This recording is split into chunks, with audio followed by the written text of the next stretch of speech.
Pues muy buenas tardes a todos y todas y muchas gracias por venir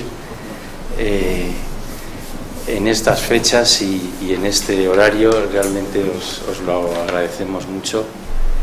Me parece muy generoso de vuestra parte compartir esta presentación de un libro de poemas que publiqué este año.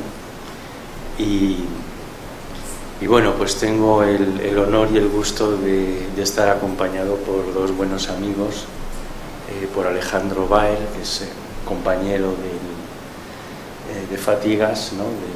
del CSIC. Él es investigador del Instituto de Lengua, Literatura y Antropología del CSIC.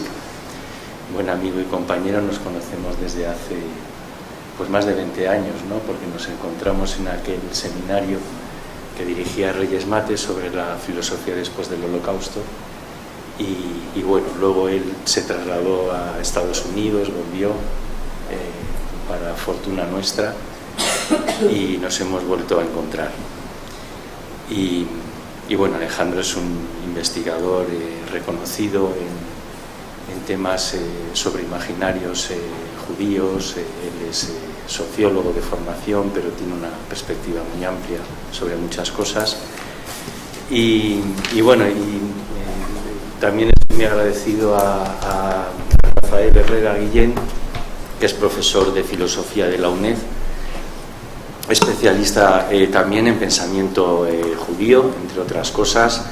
Es autor de un espléndido libro sobre Maimónides, y también es pintor. Él personifica esas dos vocaciones, no sé si en conflicto o en armonía. Yo creo que más bien en armonía, y bueno, pues me alegra mucho, Rafa, que nos acompañes. Yo conocí su pintura hace poco y él me enseñó un catálogo de una exposición que había hecho recientemente, y cuando yo vi sus pinturas, la verdad es que de manera espontánea me vi muy reflejado en sus pinturas. Es decir, lo que yo quería expresar en mi poesía lo vi expresado en las pinturas de Rafa. Así que bueno, estoy muy contento, estoy encantado y os agradezco mucho vuestra presencia, pues para, no sé muy bien para qué, o sea, más allá de conversar sobre el libro y tal. Entonces yo estoy en vuestras manos, estoy a tiro vuestro. Entonces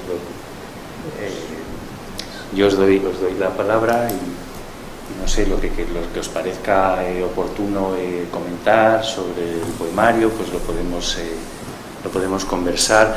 Algunos de vosotros y vosotras pues conocéis el libro, incluso leísteis el manuscrito hace tiempo, cuando era todavía un proyecto muy incierto de libro, y bueno, os estoy muy agradecido, ¿no? Y tú, Ignacio, por ejemplo, leíste mi manuscrito, en fin. Así que,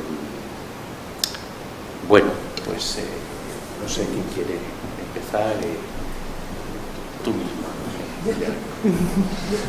Pues nada, Antolín, muchas gracias por esta invitación. A nosotros nos une esa afiliación, ¿no?, con el maestro Reyes Mate, ¿no? Tenemos la fortuna de considerarnos sus estudiantes, somos de esa generación y creo que son unos 25 años. Sí, por ahí.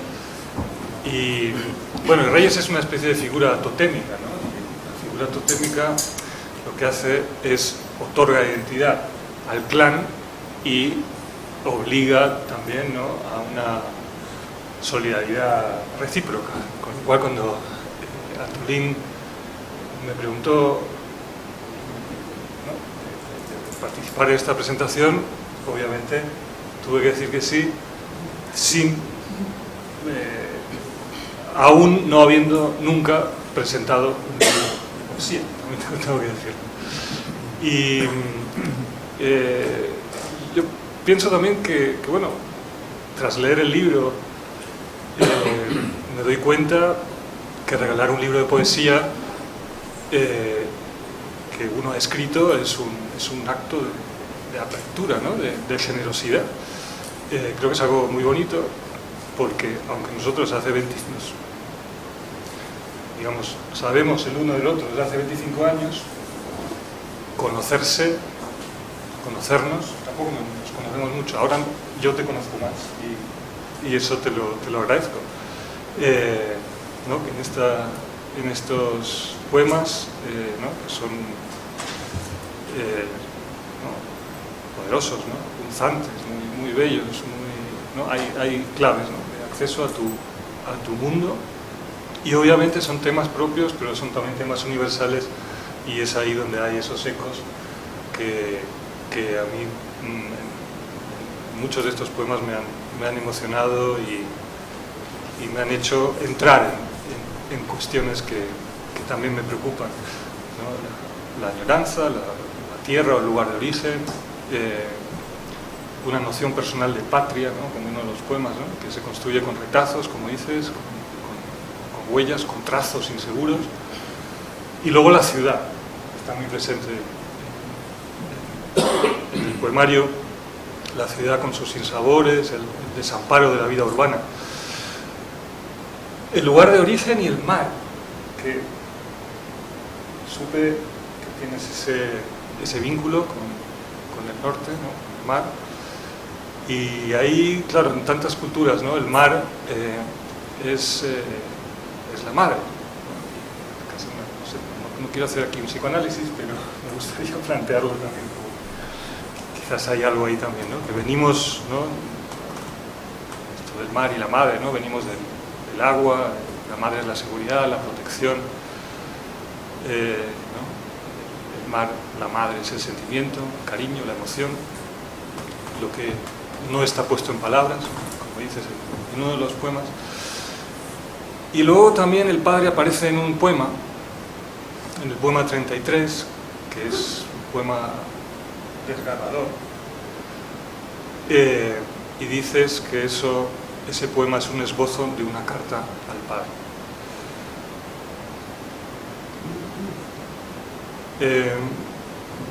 Mencionaba la ciudad, Madrid, y coincidió leer los poemas hace unos días que coincidí con una persona que no había visto en años y me preguntó si estaba contento de estar otra vez en Madrid. Claro, empecé a balbucear una respuesta. Bueno, como dijo Antolín, ¿no? He estado 13 años fuera y hemos vuelto a Madrid, somos de aquí, pero mi familia tampoco es de aquí, son inmigrantes como tantos otros. Y Madrid es esa ciudad por la que uno siente cierta ambivalencia, y yo me he visto reconocido en esos poemas, ¿no? Un poco como dice Sabina, ¿no? Madrid, una ciudad invivible pero insustituible. Y tú también escribes sobre Madrid de manera muy certera, ¿no? Que es una ciudad en medio del páramo, en el centro de una rectitud que apelmaza, pero también la ciudad que se redime con el sol anaranjado de los atardeceres de invierno. ¿Quién no puede emocionarse, ¿no? ante esos poemas? Si eres de Madrid, si tienes como tenemos muchos, ¿no? esa relación ambivalente con esta ciudad difícil. Luego hay otro poema también que tiene que ver con Madrid, que me gustó mucho, un poema sobre la playa intangible en los subterráneos de Madrid, en la que yacen objetos de otro mundo y de otro tiempo, y esa búsqueda o esa espera de reencontrar a los barcos en esos puertos subterráneos. Y me gustó mucho pensar en Madrid como una ciudad acuática, ¿no? Porque en realidad lo es, ¿no? ¿no? Madrid está atravesada, ¿no? por ríos subterráneos que han sido claves, ¿no? en la historia, en el desarrollo de la ciudad. La fuente, ¿no? Entonces, Madrid es una ciudad de agua, es una ciudad de paso y una ciudad conectada, por tanto, al mar. Luego la memoria que es el tema que nos une, ¿no?, en esa filiación, ¿no?, con el proyecto de Filosofía después del Holocausto. Y en el poema 19 hablas de los ancestros, de los que tanto reniego y a los que tanto reclamo, que quizás no es otra cosa, ¿no?, que la condición moderna, ¿no?, esa ambivalencia, ¿no?, respecto al origen, que, bueno, rompemos o cuestionamos ese vínculo con el pasado, allí donde venimos, al mismo tiempo que lo estamos constantemente problematizando. Lo pensamos, está siempre presente. Y ahí, bueno, por entrar en un tema, la casa que nos acoge, el exilio, tema judío y muy universal. Y aquí quería mencionar a Santiago, te lo mandé, ¿no?, a Santiago Kovadlov, que nos dio una conferencia justamente en el seminario que tenemos ahora con Reyes Mate, con Angie Cohen y otros en el CSIC. Y él es un filósofo argentino que tiene un libro muy interesante sobre se llama La extinción de la diáspora judía. Y lo que decía Santiago Kovadlov es lo siguiente: la esperanza del retorno vive en el judío del exilio, del galut, pero no en el judío postdiaspórico. ¿Qué es el judío postdiaspórico? El judío que, una vez que se crea el Estado de Israel, decide no hacer alía, no irse a vivir a Israel, no retornar. Y esa esperanza, ese deseo, ¿no?, el año que viene en Jerusalén, se extingue y la diáspora, en cierta medida, pierde significación. Es decir, la diáspora es, en realidad, una alternativa, pero no un destino, no una fatalidad. Y aquí, de nuevo, hay algo universal. Me refería antes, ¿no?, esta condición moderna, ¿no?, venimos de otro sitio, tal vez lo añoramos, hay una melancolía, o ese sitio es parte de nosotros, pero tenemos la opción de volver y no lo hacemos.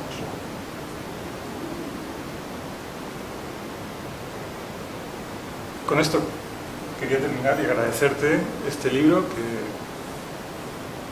que me ha emocionado, me ha acercado a ti, me ha transportado, ¿no?, a tu mundo de vida, a tu historia. Me ha intrigado, quiero conocer más, ¿verdad? Y que también, como toda obra literaria, buena obra literaria, me ha ayudado a entenderme a mí mismo. Es decir, en ese juego de espejos está la obra de arte y tú has hecho una gran obra y muchas gracias. Pues a ti, Alejandro, y bueno, sobre todo lo importante es que, aunque haya sido de manera muy modesta, pues te resulte sugerente o provocador, pues para explorarte a ti mismo, ¿no? Yo digo lo mismo, yo lo escribí de una manera más o menos irreflexiva y por eso organizo estos eventos, pues para entender un poco mi propia escritura, porque sois mis amigos y personas cercanas. Cuando lo leéis, pues que me decís un poco lo que os sugiere, y eso ya me ayuda a entender, ¿no?, un poco lo que he escrito. Así que, pues nada, muchas gracias, Alejandro, y seguiremos hablando. Y bienvenido al barco, aunque tenga poca flotación, pero eres muy bienvenido. Y bueno, pues no sé, podemos seguir conversando. No sé si te apetece decir algo, Rafa. Sí, ya que estoy aquí. Bueno, primero de todo, muchísimas gracias por invitarme a compartir este rato con... Y déjame hacer una aclaración, somos 3 varones y inicialmente iba a haber una mujer, que es Esther Bendán, que es la persona que dirige el área de cultura de esta casa, y bueno, se ha excusado porque le resultaba imposible. Ella es poeta, es escritora y además es una de las personas que más me animó y me insistió a escribir el poemario cuando era un esbozo y a intentar publicarlo, así que siempre le estoy muy agradecido a Esther, aunque no esté presente. Y bueno, también Enver, que está aquí, también es otra de las personas que leyó mi manuscrito y bueno, que en fin, que no me olvido, que estoy muy agradecido a las personas que me animabais mucho a que escribiera el poemario cuando todavía estaba en esbozo. Bueno, perdona el paréntesis. No, hicieron muy bien. Nosotros también estamos agradecidos como lectores del libro. Bueno, pues decía que te quiero agradecer que me hayas... Primero que me regalaras el libro, mi intención es comprarlo. Yo creo que a los hay que comprar.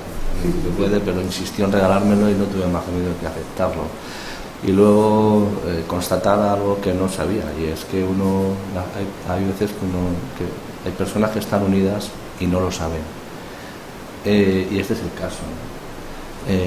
Nosotros tenemos una relación profesional dentro del mundo de la filosofía, dentro del mundo de la investigación, muy cordial, por supuesto, pero no teníamos una relación más allá de lo profesional hasta que se ha cruzado este barco en forma de libro, que ha unido en cierto modo una forma de ver el mundo pues que no sabía que compartíamos. Entonces, en cierto modo, es un hallazgo feliz y te agradezco que me regalaras el libro infinitamente. Uno así está menos solo. Yo, como soy disciplinado, he escrito un texto, porque como la nota decía que había que desgranar conceptualmente el libro. Eso fue cosa de Esther, Entonces me he aplicado una hermenéutica de lo más cruel, alemana y todo lo demás, y que voy a pasar a leer con su permiso, porque si no puedo divagar. Entonces creo que voy a leer y luego si queréis pues seguimos hablando. Bueno, pues voy a leer. Es un libro hermoso desde el principio, es decir, desde el título, que está lleno de sugerencias. Antes de abrirlo y entrar en cada verso, el libro ya alimenta su misterio, como todo buen libro, especialmente de poesía. Debo decir que es la primera vez que presento un libro de poesía también, o sea que me estreno yo también. Es una gran responsabilidad. Bien, continúo. Pues, ¿qué es? ¿Qué puede ser la ausencia de los barcos? ¿Un canto melancólico? ¿Un recuento metafórico de nostalgias perdidas? Desde luego, el libro nos habla de cosas perdidas que ya no volverán. Sin embargo, el tono del texto esquiva siempre la desesperación. Hay como una distante melancolía, nada romántica, pero tampoco estoica ni fría. Lo que se manifiesta como ausente en este poemario no es captado ni con resignación ni con desesperación. No hay ni temor ni temblor ante la finitud de la vida y la enormidad informe del universo. Eso ausente, nos dice la portada, son los barcos. ¿Pero qué son los barcos? Son un artefacto técnico promisorio. En ellos deposita el ser humano los sueños de la infancia, la ambición de libertad y prosperidad, la conquista de un horizonte que, sin embargo, se escapa irremisiblemente. Entonces, allí donde ya no hay barcos, solo queda la presencia imponente del mar, la constatación de una finitud radical, pues en el mar nada humano puede arraigar. El mar, como la vida, se atraviesa, pero no se estabiliza nunca. La ausencia de los barcos implica la presencia omnipotente del mar. Cuando terminé de hacer la primera lectura del libro, escribí a Antolín y no solo le felicité, sino que confesé que me había sentido muy interpelado por sus versos. Tanto él como yo nos hemos formado en la filosofía. En este sentido, nuestro modo profesional de leer suele ser la distancia. Al menos yo, cuando abro un libro, siempre intento mantener las distancias respecto del mismo. No soy lector que busca la identificación con lo que leo, todo lo contrario. Sin embargo, este proceder lector sucumbe a veces. Y debo decir que esto es lo que me ha sucedido al leer el libro. Así que, como decía, le escribí y le comenté que en mi juventud escribí un pequeño ensayo sobre la relación entre la saudade y el mar. Es un texto perdido. Figúrense que lo escribí con una máquina de escribir eléctrica. Pero de aquella primera experiencia en el pensar el mar que hice, recuerdo que giraba en torno a la división del concepto de saudade en saudade positiva y saudade negativa. La saudade consiste, si se puede definir, en el sentimiento de una ausencia radical como condición de posibilidad de toda presencia.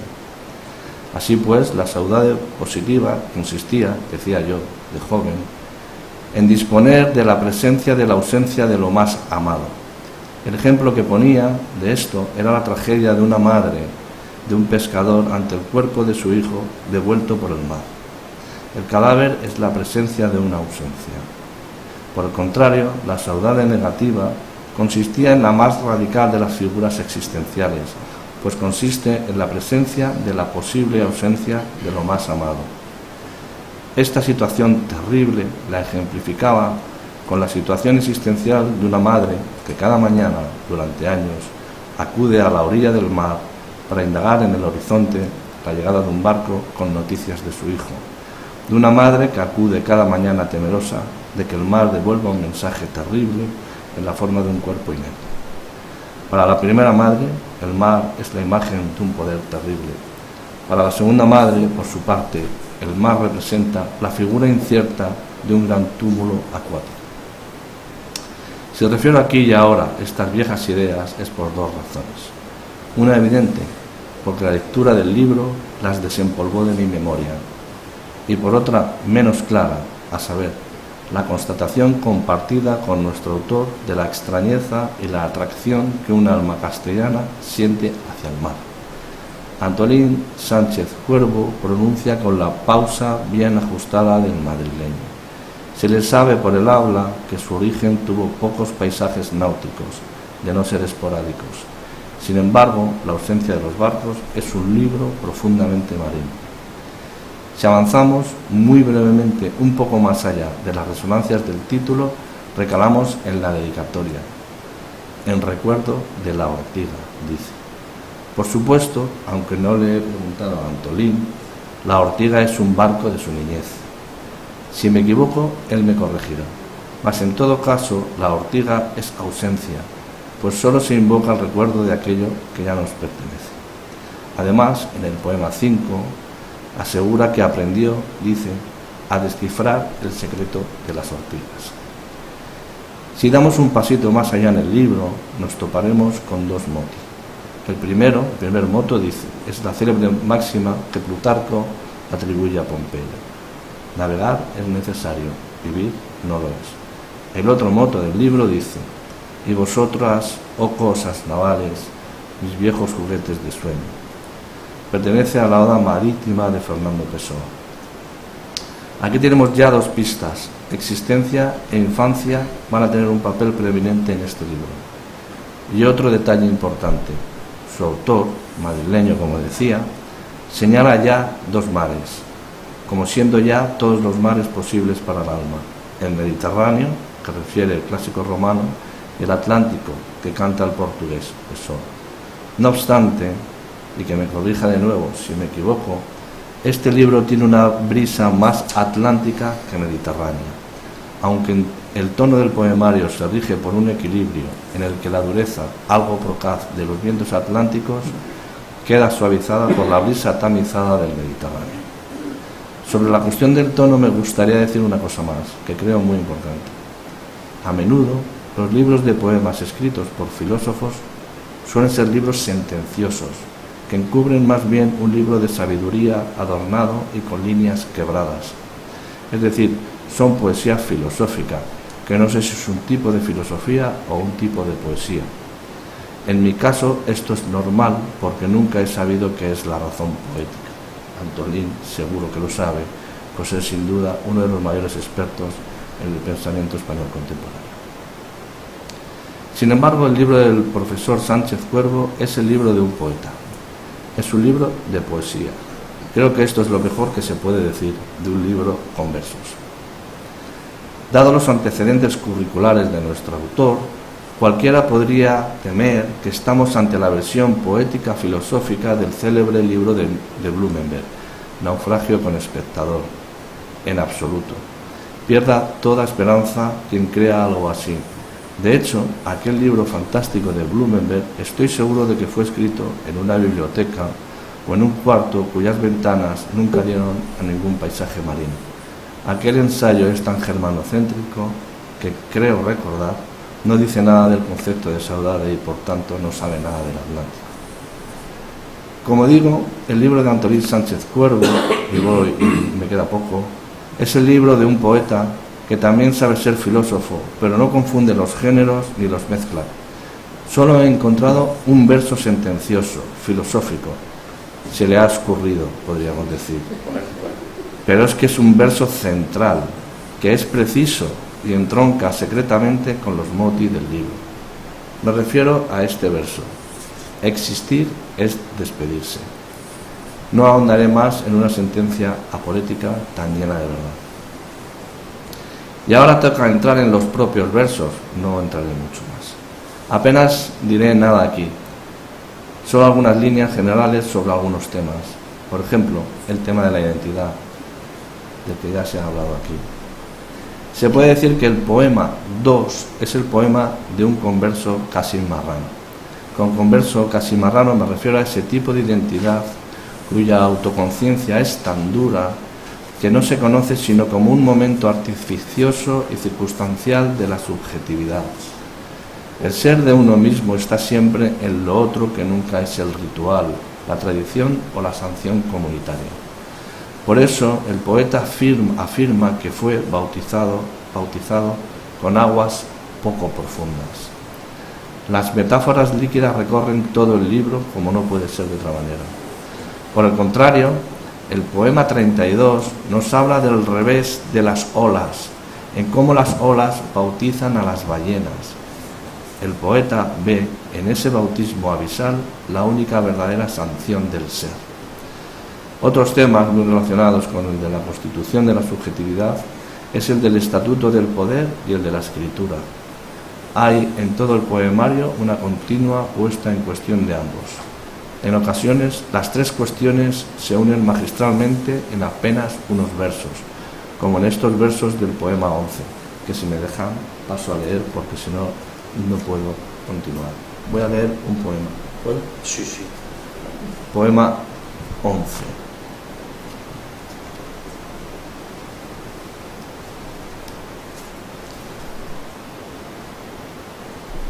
Además coincidir con lo que se ha dicho antes. Mi patria es una huella que se borra con la brisa mañanera y mi destino un trazo inseguro bajo una estrella torcida. Solo rindo lealtad a la letra ilegible de algún amigo cuando me escribe a destiempo y soy devoto de los salmos que nadie entiende. Tengo por pasaporte una carta de amor por una doblez de horror y por bandera una sábana enredada en un ancla herrumbosa. No entraremos en esas literaciones, en cuestiones así, porque entonces ya sería muy aburrido. Bien. No sé dónde me he quedado ya.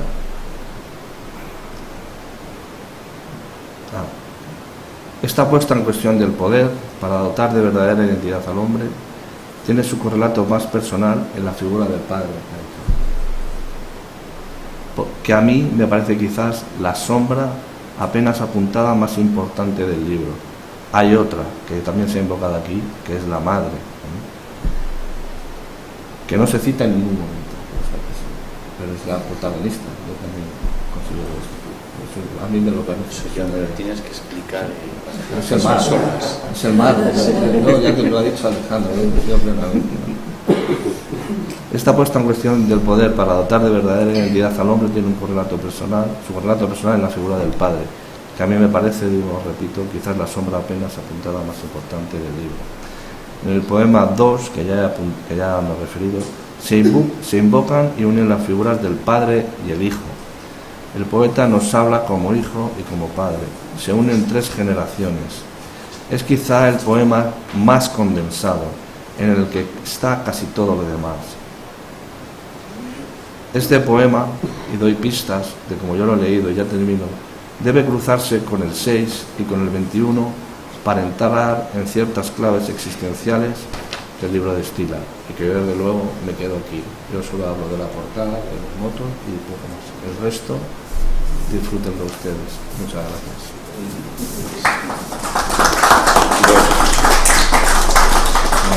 Pues muchas gracias, Rafa, y bueno, tomo nota de todo lo que has comentado, ¿no? que me resulta muy sugerente. Os agradezco mucho a los dos vuestros comentarios. Has puesto en evidencia también que mis poemas no tienen títulos. Es algo que yo hubiera querido, pero al final descarté, entonces tienen solo números. Y bueno, es como los manuscritos del Mar Muerto, ¿no? Los rollos que tienen número, no tienen título, pero tienen número. Y bueno, pues los poemas que has señalado,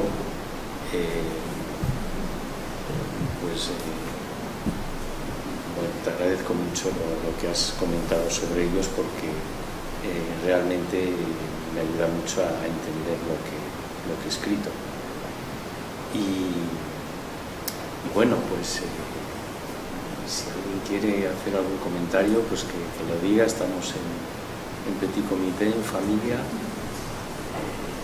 Tampoco es obligatorio, ¿eh? Tengo curiosidad,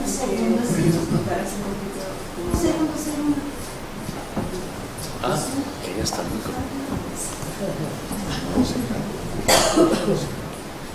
Tenía curiosidad porque nos contaras un poco. Yo que no he tenido acceso al libro porque acabo de aterrizar. ¿Cómo fue la génesis del libro?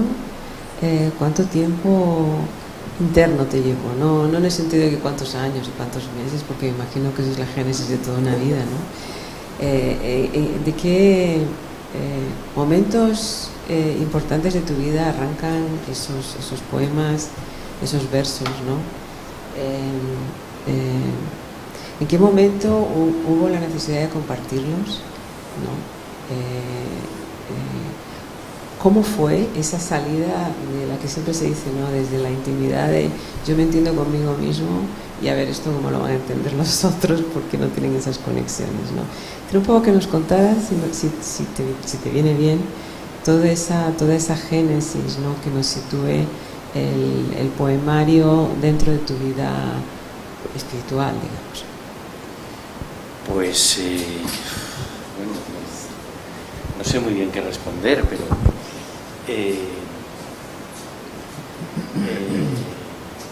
el tiempo que se dedica a esto es el de esta vida y el de las siguientes y el de las pasadas. Es todo un tiempo muy condensado, ¿no? Muy intenso.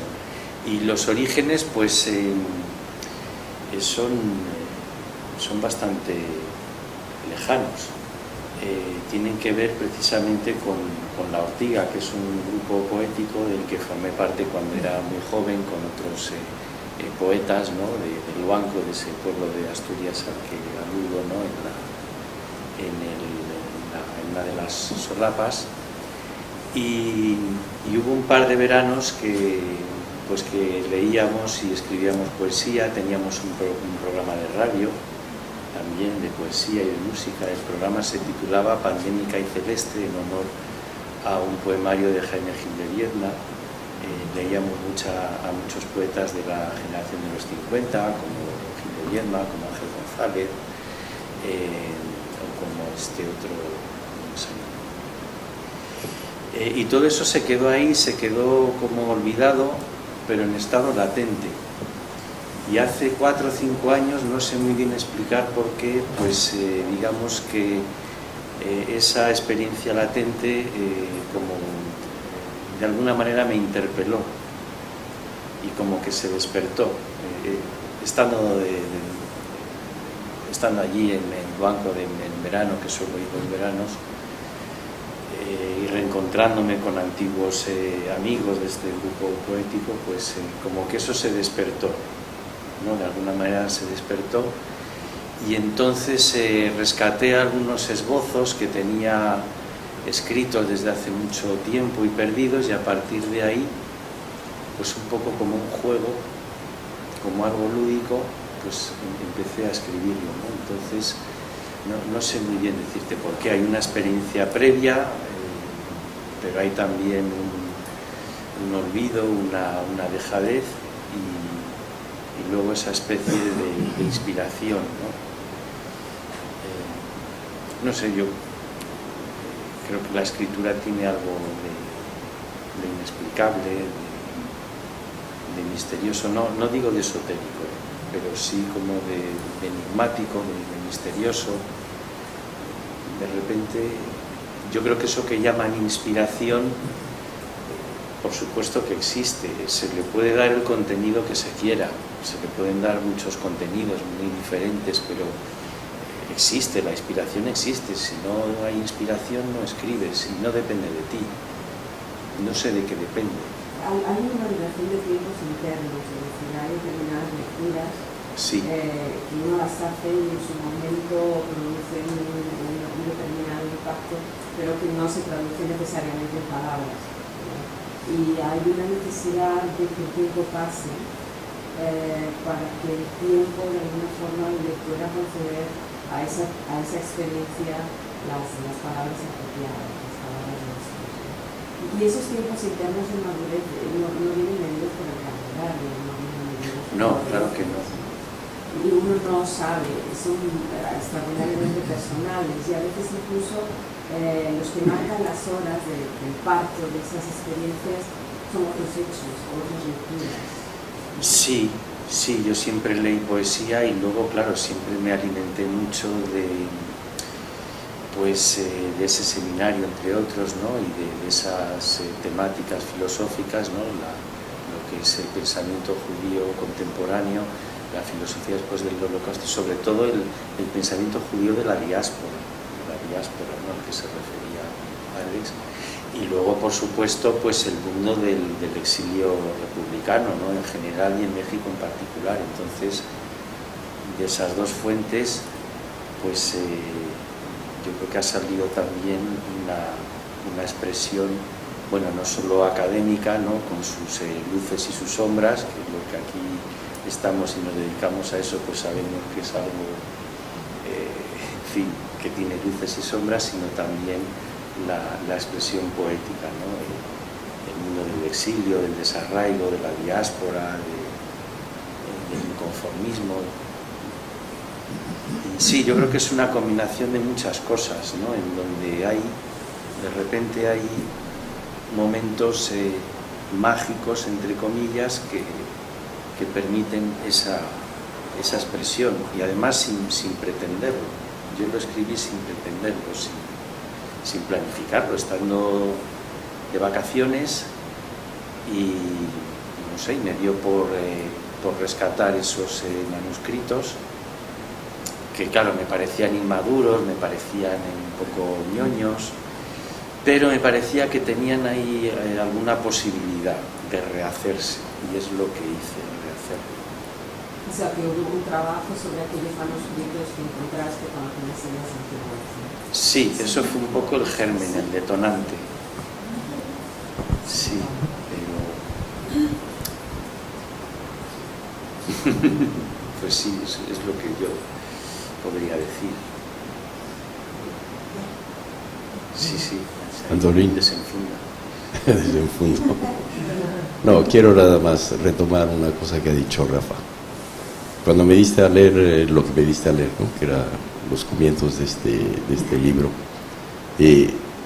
fue una absoluta sorpresa para mí, porque yo tenía conocido a mi amigo Antolín, el filósofo dedicado al exilio español, y algo que descubrí, que realmente fue todo un descubrimiento y me dio muchísimo gusto, es que tú no has escrito ese libro como un filósofo incursionando en el género de la poesía, tú lo has escrito como genuino poeta, y eso era lo que estaba completamente oculto en ti, esa faceta que de una manera muy secreta pues has retenido, yo no sé cuánto tiempo, pero parece ser que bastante, hasta que finalmente ha salido el libro. Te felicito por eso y yo espero que sigas comportándote, no en tus ratos libres, sino en tus ratos, muchos ratos, que te sigas comportando como poeta. Pues muchas gracias, Ignacio, y bueno, de eso sí me siento orgulloso, de haberlo escrito como poeta, con minúscula y tal, ¿no? En fin, más que como un filósofo incursionando en la poesía y como algo que era oculto y secreto, pero para mí también. Es que lo que cada persona lleva dentro es insondable, incluso para sí mismo, ¿no? Para ella misma. Y bueno, pues te agradezco mucho. El libro es muy bueno porque es muy querido. Gracias. Y bueno, y claro, siempre es imposible, o por lo menos para mí, es imposible escribir poesía sin leer poesía y cosas similares. Por ejemplo, esa biografía que me prestaste de Manuel Altolaguirre en plena pandemia y que disfruté mucho.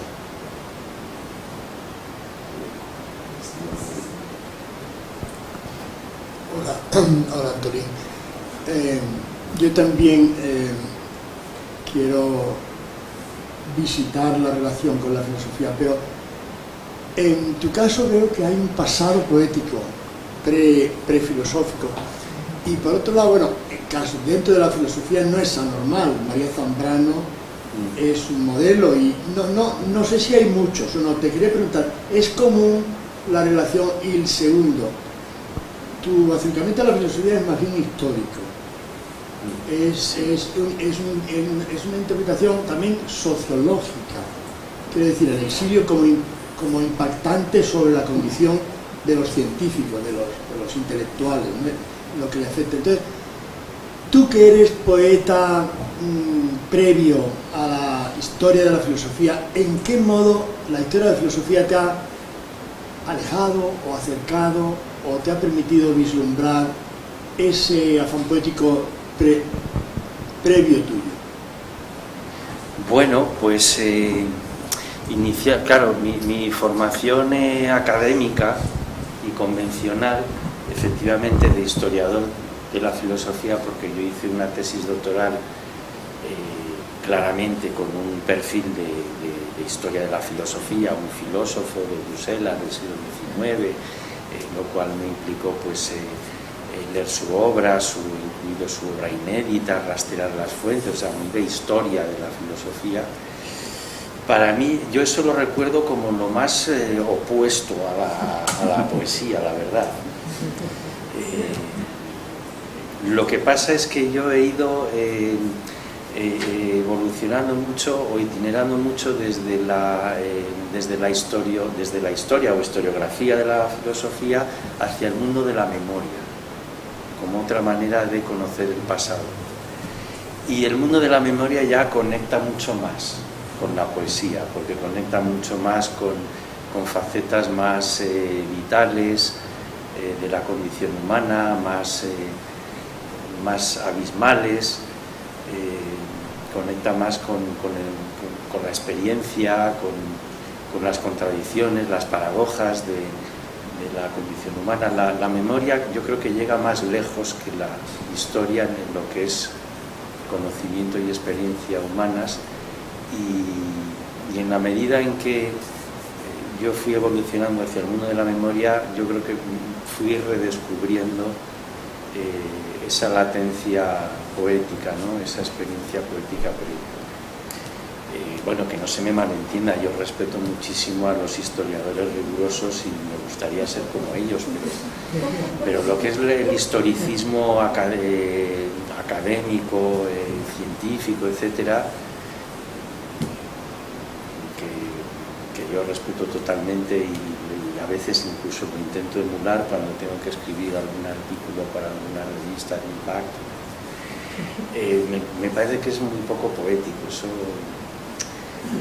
es un mundo alejado de la poesía, yo creo.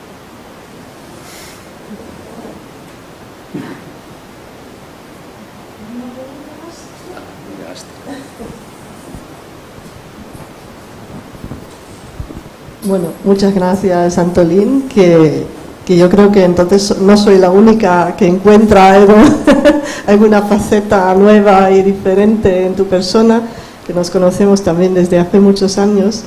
Y yo conozco a Antolín del Instituto de Filosofía, así como... Del antiguo, del viejo. Del viejo todavía, sí, al lado de la residencia de estudiantes, así que también hay alguna... De cuando se podía fumar. De cuando se podía fumar, incluso con pipa estuviste todos los días, sí. Lo recuerdo muy bien y recuerdo cuando me decía, bueno, que tengo una presentación del libro, yo pensaba, bueno, un libro sobre el exilio, por supuesto, ¿no? Algo mexicano, algo así que, bueno. Y no me esperaba un libro de poesía, pero luego pensándolo estaba un momento sorprendida, pero tampoco tan sorprendida porque tienes algo ya en tu personalidad, ya en el humor tan particular que tienes, en tu forma de ser, que creo que sí, combina muy bien con esa idea del artista, ¿no? De algo artístico. Y lo que yo te quería pedir, que yo creo que no soy la única, que muchos todavía no hemos podido leer el libro, que a lo mejor que nos leas algún poema que te guste mucho, o que como con tu humildad dices que nosotros debemos explicarte lo que has escrito, pues que a lo mejor después podemos seguir. Sí, lo entiendo, sí. Bueno, muchas gracias, Astrid, por tus palabras y la evocación, ¿no?, de aquellos tiempos en la calle Pinar, que era divertido, ¿no?, en el despacho de becarios, que yo pasé algún mal trago, ¿no?, que me resultó muy llevadero gracias a vosotros y vosotras, que fuisteis muy buenos compañeros y compañeras, y bueno, eran otros tiempos, ¿no? Y bueno, sí, lo del poema, bueno, sí, tiene su lógica lo que dices. Yo leería el más corto, que no sé bien cuál es.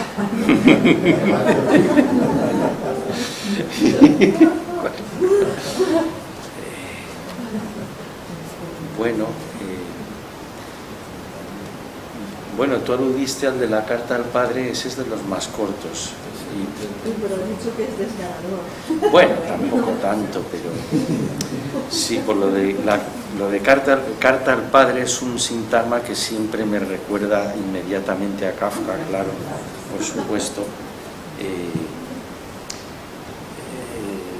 Bueno, la relación con mi padre no era como la de Kafka con su padre, no sé si era mejor o peor, pero no era una relación tal. No. Por lo menos tenía una faceta muy humorística, aunque fuera un humor ácido, ¿no? Bueno, sí, creo que es de los más cortos y pues por eso va a ser el que voy a leer, además de que Alex se refirió a él al principio. Dice así: mi recuerdo más antiguo es el que escribiste en mi almohada y grabaste en mi piel, el que cosiste en mi corazón para luego arrancarlo y colgarlo en una pared hueca, igual que un espejo picado por la humedad. Este podría ser el esbozo de una carta al padre. Bueno, es corto y encima me he trastabillado 2 veces, pero bueno.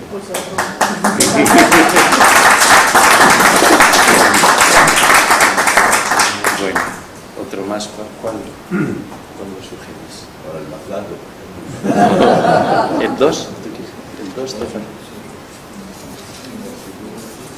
Tú elegirías el 2. Pues el 2. Sí, además le diste mucha importancia. Me bautizaron en unas aguas tan poco profundas, tan gélidas y turbias, que no me tengo en pie y llevo la soledad en los huesos. Esas aguas se agitaban con tal arritmia que siempre olvido mi nombre y mezclo mis apellidos sin querer. Eran tan grises e inhóspitas que ahora entiendo por qué he errado tanto y por qué no tengo voz ni voto en ninguna asamblea. Esas aguas eran tan oscuras e inquietantes que el Espíritu Santo resultó ser una paloma extraviada entre los restos de una guerra perdida.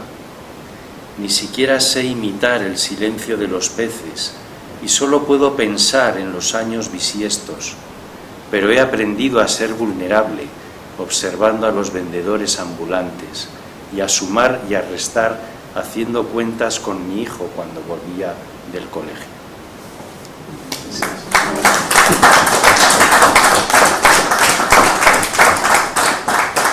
Claro, ahora entiendo lo que decías del Padre y del Hijo, pero y del Espíritu Santo también.